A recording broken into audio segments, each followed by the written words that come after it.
Hello, I'm Coach Todd. Today is August 15th. I'm at Mont Tremblant, Quebec. And today we have Janelle Morrison on the line, and we're going to have just a brief catch-up interview to see how she's doing and what's new in her world and how she's looking forward to doing her challenge Penticton, and I guess in just over a week. So Janelle, welcome to the talk. How are you doing? I'm doing very well. Are you excited about your first challenge coming up?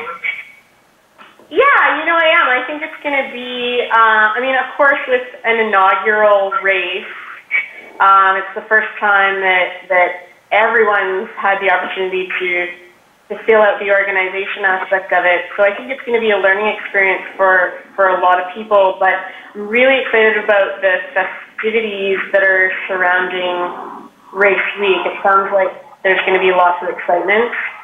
And I'm also really excited. I've got my mom and a very good friend of mine are coming up, and then of course Mark Allen is going to be coming up, which I'm super excited for. That's super awesome. So have you met him yet?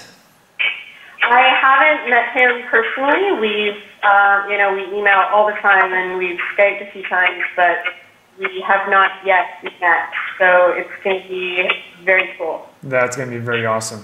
So for me, I'm doing Ironman Mont Tremblant in just a few days. Today's Thursday, so we're racing on Sunday. Have you ever been to Mont Tremblant? No, I haven't, but it sounds amazing. You know what? So it's a ski resort, and so they're putting on an Ironman, and they're going to have a half Ironman World Championships next year, and they put on a 5150. It's a really quite cool little place. It's almost like a Whistler. Right, yeah. And Ironman has done an awesome job of just setting up the whole town, and it's like a little Ironman village up here, so I'm pretty excited to be up here. So cool. For me, this is taper week, so I'm not doing a lot of training. What we did this morning is we did a 30-minute swim, and then right after we did an hour bike ride. So for your taper coming up, which is next week, what kind of stuff do you do, or what do you recommend people to do for their taper? It just really, really depends on the build-up that you've had going in. I think that the whole bottom line with a taper, the last week of a taper, is you're absolutely going to gain no fitness at that point. So the easier that you take anything and everything that week, not just your training, but your whole life in general, is the most important thing. Your goal at that point is to allow all the training to be absorbed as maximally as possible. I think a lot of people make the mistake to, it's not necessarily it is a mistake, but it's an honest mistake. I think a lot of times people just go a little too hard or a little bit longer than they need to go, and it's just a matter of just letting the body stay fresh and sharp, but really rest it. It's the most important thing. Yeah, I agree. I think rest is very important. So this week, I'm taking it easy. But you know what I do? It's kind of a little bit probably against the grain, but what I like to do is I like to do an Olympic distance race right before my Ironman. And so we did Lake Chaparral on Sunday. And I just wanted to test out, like I told you before on the talk, I had a mountain bike crash a couple of weeks ago, so I'm pretty sore. And I wanted to see if I could actually swim and can actually run. So for me, that was a great test just to see can I actually do this. I've actually never been in a situation leading up to an Ironman where I wonder if I can actually do a race. But my race went well, so I'm happy that I should be able to swim, bike, and run on Sunday. So fingers are all crossed, so it should be fun. So what was your favorite race that you've done this year? This has been a tough year. As you know, I came off plantar fasciitis, and I had a bunch of shoe issues with sizing and inserts that I had to put in after the accident. So I know Wildflower and Biffy are tough. They're really tough races for me. Lake Stevens there's just been an echo on my end. 100 north, but Lake Stevens definitely the favorite. I really felt that. Can we talk a little bit more about your race coming up? And are you willing to share some of your strategy with us for the upcoming race? For example, what do you think about when you're swimming? Like I did a race on Sunday, and I was lined up at the front, and it was funny that, I've done this many, many times, but you still get nervous.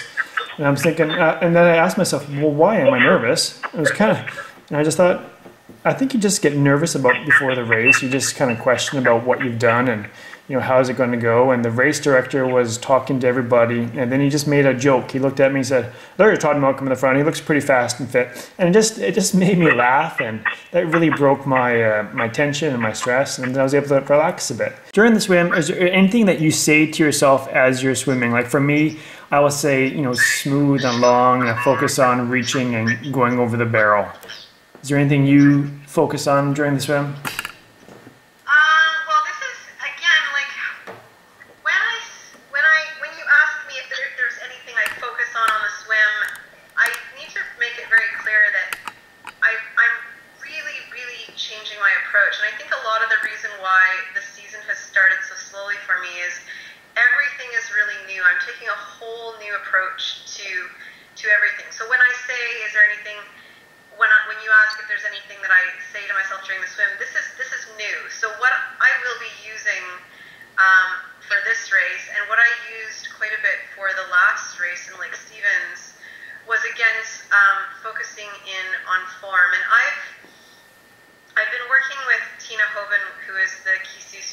Here in Penticton, we've been doing video analysis every single week, and then that video analysis we look at right after the swim. She sends it to me, and she also sends it to Mark, and then Mark emails me his analysis, and a few key things he wants me to work on, and I work on that for the week, and then we do it again the next week, and again and again and again. We've repeated that all summer, and I feel that has been extremely beneficial and something that I should have done a long time ago. But anyways, so taking that forward, that information that I know that what it is that I need to work on. So right now what I'm working on is not cupping my hand. I have a tendency to bend my left wrist and cup my left wrist, and that forces me to, or it makes me slip through the water. As soon as I keep that wrist flat and that hand flat, I'm able to use it as a paddle. So I'm definitely thinking flat hand. I'm also thinking, but this is again for myself, my little idiosyncrasies. Everybody's got their thing. I'm also thinking of my kick. I have a very, very large kick that I've often thought, I'm going to use the kick to propel me through the water, but it's actually just caused more damage than good. Focusing on streamlining that kick, small kicks, keep the toes together, and bum up.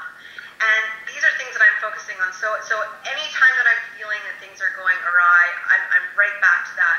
But I think the most important thing is not only for the swim, but for every single thing that I've done, not only in sport, but in life, and it's something that I've recognized in the last 2 months very strongly, is I rush everything, and I feel that rush when I'm training. If I'm not having a good day, I can feel myself forcing. And at one point in my life, I learned to be successful as an athlete by forcing myself to maybe do things that were not the right way. I just thought, go faster, go harder. That was my motto. But I've learned that is definitely not the way to go, especially with Ironman, and it's definitely not a way to go if you want to be sustainable or consistent and grow as an athlete. So there's a softness that I feel in not only swim, bike, run, but in other things in life. If I just trust and have faith in the movement of what I'm doing versus way overthinking something. So there's that element of, yes, I need to think, okay, what am I doing with my hands? What am I doing with my feet? What am I doing with my kick? But at the same time, being able to just shut that off and just feel the movement, feel one with the movement. And that is truly where I've discovered the magic actually occurs. Now, I remember when we were on Wildflower and I asked you what was the word of the day, your favorite word of the day, and you said flow. Yeah. So that really kind of really almost summarizes what you're talking about there, doesn't it? It totally does, but the interesting thing is, Todd, is I got it, but I didn't really get it yet. I knew that it was something that I needed to continue to work on, to follow, but I didn't understand it yet. But the last few months of my training being extremely deliberate, I can feel that flow, and that flow comes from really just shutting your mind off and trusting and moving with the experience and the movement and allowing that to take you forward instead of letting the thoughts of your ego take you forward, which are generally based on fear, anxiety, or doubt, or all these kinds of things. Just letting peacefulness make you propel you forward. And so I guess I'm continuing to learn it, but I feel now that I have a very, very solid grasp on it. And I know that it maybe sound like I'm, parroting Mark because he focuses in a lot on that. So I guess I've learned this from him, but I've only learned the concept from him. I've had to learn it for myself and what that feels like for myself to understand it. For sure. If that makes sense. That makes total sense. So I wrote an article a while ago, and it was called something about racing naked. And so I raced naked last a week, and now it's not what you think it is. Racing naked, in my idea, is you're doing the race without using a stopwatch. You're not using a heart rate monitor. You're not looking at your power. You're not looking at your speed. You're not looking at the distance. You're just going out there and really focusing on feel. So I'm curious now, so when you're coming up to your challenge race, will you be racing naked or will you be looking at some measurements? That's a very good question. I will be using power because it is an Ironman, and I feel that the power helps you to there's moments in a race or in training especially that this is what I've learned a lot from training because I've got more experience training at this point than I do racing right now.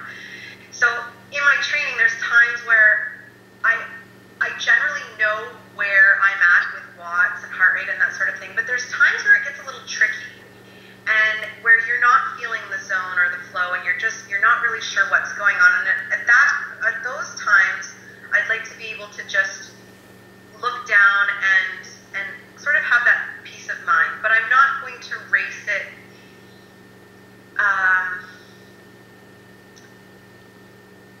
totally reliant on power, but at the same time I am going to use power for this because I would like to start out as well easier than harder. And I think it's very, very easy to go out, especially on the bike portion of the Ironman and also the run, to just go too hard and not even know that you're going too hard. The adrenaline and everything like that is just so intense, and I think it's easy to burn matches too early. So it's more of a way to dial myself back. Yeah, I totally agree. I think it was 2 years ago when Jordan Rapp, he gave a pre-race speech at Ironman Canada, the same course you're doing. And he said at one moment was that this course rewards patience. And so if you can hold back, you watch your watts leading up to Victor's Pass and up and over, and then afterwards is when the race really begins. So I think that really kind of falls into your strategy as well. Yeah, and I haven't yet decided. So I will be using power, and I will be using my Garmin for the run as well, just to keep an eye on my pace. I'm not going to have my pace showing the entire time, but my Garmin does show my pace per mile, so it'll beep every mile, just so I know what average pace, but I'm not going to be looking at it constantly. The other thing too, I haven't yet decided if I'm going to use heart rate. The only reason why I would want to use heart rate is because sometimes that's the first clue, the first trigger that starts to show when you're lacking in fuel. If there's some kind of fueling issue going on, my heart rate is the first thing to drop before my watts would drop.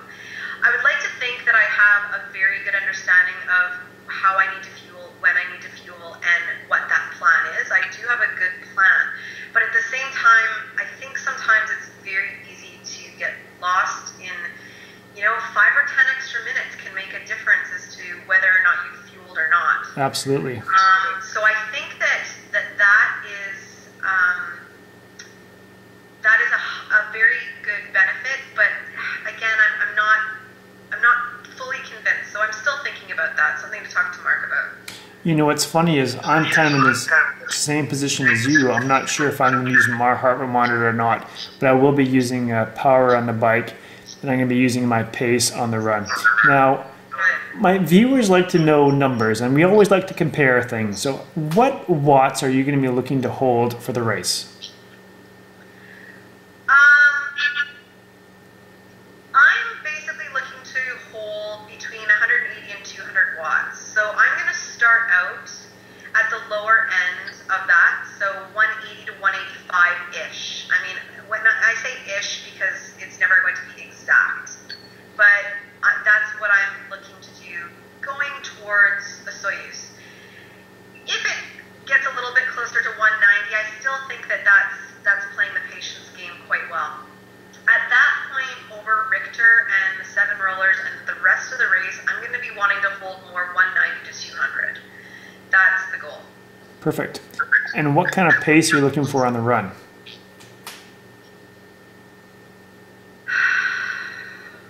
Yeah. That's tricky, is it? I know exactly what pace I'm wanting to hold, but it's the first time that I've said anything. So I guess, yeah, fair enough. Why not? I'm looking to hold about 7:10 to 7:15 pace Per for mile. the whole race. Yeah. Awesome. Well, thanks for sharing with that. I know that's when we ask those numbers, it's very hard to sometimes share those, isn't it? Yeah, it is, because it's almost, I mean, I'm okay with putting it out there, but I think sometimes putting it out there is something that you put out there for yourself versus for anyone else. But again, I don't think it really matters. That I really would like to ideally be holding sub 7-minute mile pace for the marathon. That is the ultimate goal, and I believe that is a goal that is truly attainable. However, with the plantar fasciitis that I've dealt with, and which flared up again after Lake Stevens, so it's taken some adjustments. Realistically, I think about 7:10-ish pace is probably going to be more realistic, but still with my eye on the prize to get that 6:50 pace so that I can run that sub-3 marathon and Ironman that I really, really, really want to do. Well, that would be awesome, and I know you can do it. What's that? I said that would be awesome for you to go sub-3, and we all know you can do it.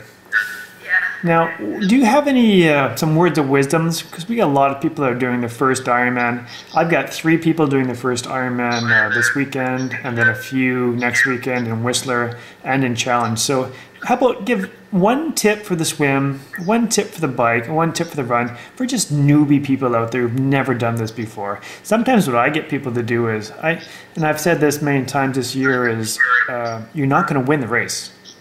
And so once people realize they're not going to win it, then it kind of reduces a lot of the stress. And they can just focus more on themselves. So how about 3 tips from you? Okay, so I'll give 3 tips and then I'll give one general overall tip. So for someone that's never done it before and is new to this, I think with the swim, I think is to just really bear in mind that it's a long day, and don't empty the tank in the swim. It's just never a good idea.